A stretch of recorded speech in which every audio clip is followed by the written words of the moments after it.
Bonsoir les admirateurs de la nature. Voyons, partout où on est, où la nature n'a pas été cassée par l'industrie et par l'intervention d'une agriculture méchante avec des gentils et des gentils. Regardez comme tout est beau. Quand c'est naturel, quand ça n'a pas été attaqué par une intrusion technologique ou une intrusion chimique, c'est beau. Mais l'homme a pu améliorer, a pu voir que sa participation à la nature a fait de belles choses. Quand on voit des animaux qui se transforment par rapport au terrain où on habite, quand nous voyons que les plantes, quand on a taillé la haie, elles nous permettent de faire des bords qui sont si beaux, hein, qu'on peut voir alors nicher toutes sortes d'animaux qui vont, c'est magnifique. C'est ça qu'il faudrait qu'on va commencer. Voilà, ici par exemple, nous avons le Sambucus, le sureau, en fleurs maintenant. Regardez, c'est un panneau solaire qui regarde le soleil, qui va le suivre pendant tout l'été, se charger des vitamines anti-béribéri, des vitamines anti-scorbut. Et alors, vers le mois d'août, vous avez les baies qui vont pendre et qui sont noires, parce que Sambucus nigra, parce que dans le noir, on garde les produits que le soleil a fait pousser. Donc quand on a pris des fruits, on ne peut pas les garder dans le soleil. Mais si on n'a pas de soleil, on n'aura pas des fruits. Et une fois qu'on a pris les fruits et on les met alors dans une cave où il fait noir.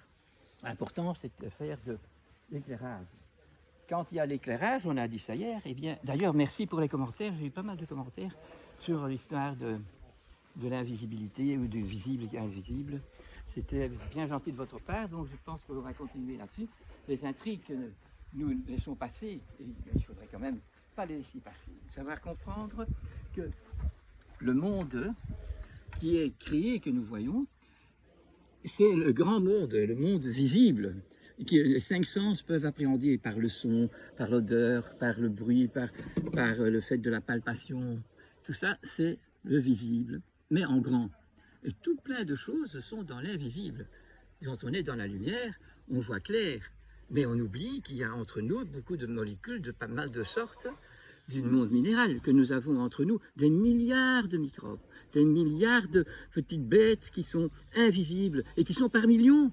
Et pourtant, ils sont invisibles. Ils ne troublent pas notre regard. C'est quand même extraordinaire. Et donc, quand on y réfléchit, dans ce vide de rien du tout, soi-disant, qui est le plein d'air de tout, eh bien, il se trouve des moyens de communication. Et là, on pourrait arriver à comprendre que quand on va dans l'infiniment petit, on est encore dans le créé. Ça existe.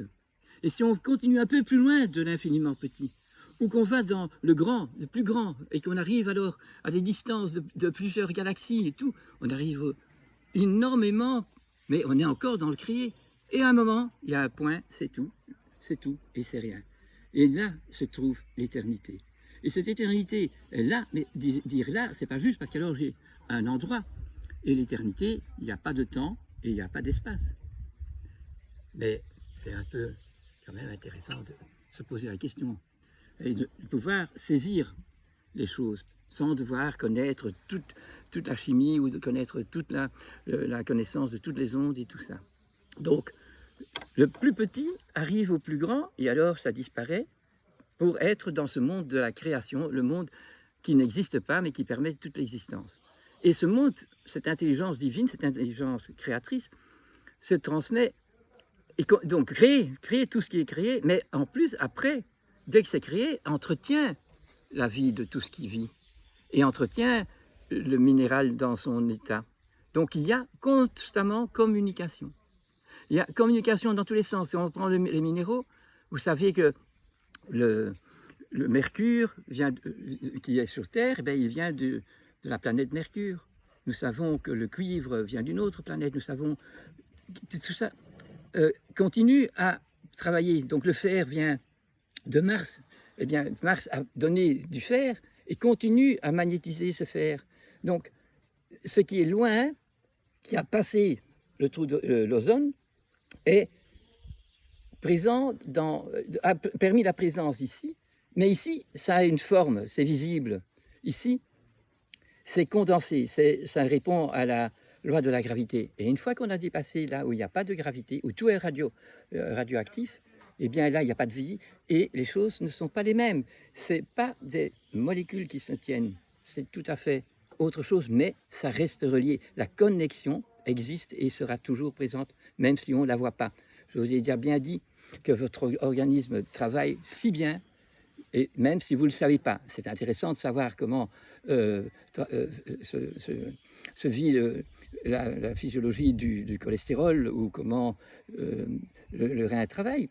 Mais même si vous ne le savez pas, eh bien, il travaille toujours dans l'optimum des possibilités. Et s'il ne peut pas le faire, c'est parce qu'on le trahit en lui donnant des problèmes d'une façon physique, parce qu'on mange des choses qui sont toxiques et qui doivent être évacuées par le rein en activité.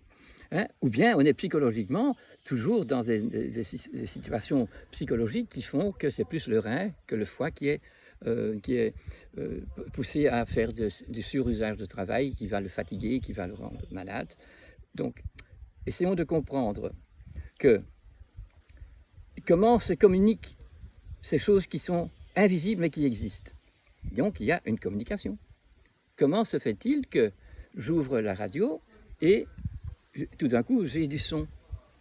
Mais pourtant, les ondes sont tout le temps là. Donc, il faut un récepteur et il y a un émetteur. Donc, l'intelligence créatrice est un émetteur tout le temps.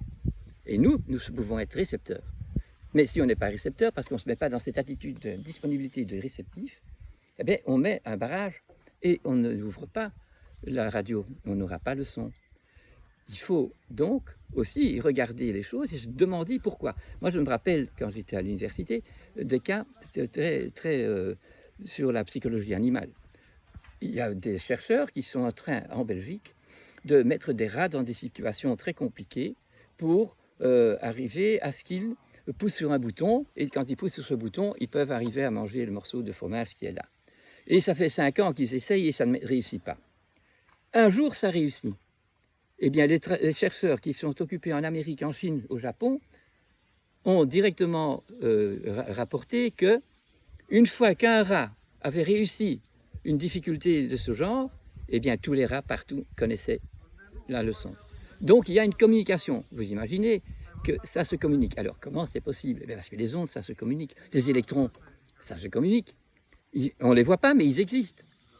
Et donc, nous, on doit imaginer que la communication existe, même qu'on ne la voit pas, même qu'on ne la cherche pas. Donc, c'est à nous de saisir, donc de se mettre dans une position d'attitude, d'admiration de la nature pour recevoir les connaissances universelles et les connaissances dans la biologie et les connaissances dans la chimie, mais qui doivent venir d'une découverte et de savoir que les communications donc sont des ondes qui sont habitées, qui sont donc, et aussi dans l'éminent petit, donc le virus, il est déjà codé génétiquement. Il n'est pas encore une cellule, donc il n'est pas encore un organisme non plus, puisqu'une cellule, ce n'est pas encore un organisme, mais une cellule est le début de tous les organismes. Mais le virus et les lysosomes sont des particules qui sont des messagers, qui envoient les messages. Et donc, c'est comme avec les ondes, elles peuvent aller très très loin. Il faut quelque part un endroit où il y a un récepteur, un animal de la même race, ou une plante d'un certain nom. Eh bien, si elle est dans un endroit qui est prévu pour qu'elle puisse s'épanouir, et bien elle va s'épanouir dans le climat et à l'endroit où c'est possible. Donc ces messages sont constamment occupés à se dire. Et alors on doit savoir qu'alors si avec des ondes, on peut être un émetteur ou un récepteur pour au moment même percevoir les choses, il faut savoir aussi que si on va les perturber avec des ondes, comme on fait maintenant avec les 5G et les 4G, et puis tous des téléphones portables qui ne sont pas reliés à la Terre, il n'y a pas de recyclage, il n'y a pas de remise à zéro pour repartir avec un rafraîchissement. Il y a donc beaucoup à réfléchir. Pourquoi, quand on va pouvoir sortir avec le confinement, qu'on aurait dû et qu'on doit encore juste avant, constamment se poser des questions et essayer de trouver une explication qui peut être saisie et qui peut être racontée même aux enfants, parce que c'est tellement simple la nature. Mais qu'est-ce qu'on l'a rendu compliqué de trouver la simplicité? Et c'est ce que j'essaye de vous faire comprendre. Mais parfois c'est difficile parce que je ne sais pas préparer mon texte et je sais que quand je prépare, alors je ne sais pas sauter du coq à l'âne non plus. Et qu'à ce moment-là, il y a des Mais je ne voudrais pas avoir une réponse aujourd'hui tout de suite, mais vous devez avoir des questions aujourd'hui, après ce que je vous ai dit, qui vous permettront de, de découvrir ce que vous avez gardé dans votre profond intérieur et que vous pouvez mettre maintenant en expérience à l'extérieur. Et on va continuer sur ce domaine-là, parce que quand on est dans les ondes, il y a quand même un petit animal ou un émetteur quelque part dans la nature qui transmet ça. C'est donc extraordinaire quand même la nature. Et qu'est-ce qu'on peut encore apprendre?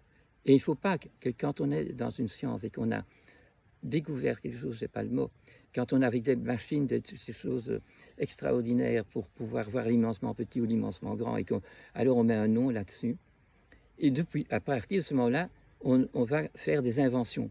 On va tout faire pour ne pas devoir suivre les lois de la nature tellurique et pas devoir rester dans le respect de l'éthique de l'être humain qui doit répondre à la création, à la rendre, à ne pas la polluer, à ne pas l'abuser, mais au contraire, à lui permettre de s'épanouir et de grandir et de donner aux enfants qui vont venir après un meilleur monde que le monde dans lequel on est maintenant. Mais il faut y travailler, il faut y penser, et il faut s'éduquer pour pouvoir éduquer les enfants qui viennent maintenant au monde et qui sont descendus aujourd'hui sur Terre, eh bien simplement parce qu'ils veulent accomplir un travail qui est le travail de réparer ce que notre génération et les générations précédentes ont démoli en quittant la voie de la sagesse. J'espère qu'on va découvrir de nouveau l'envie de travailler à comprendre la nature. Merci bien.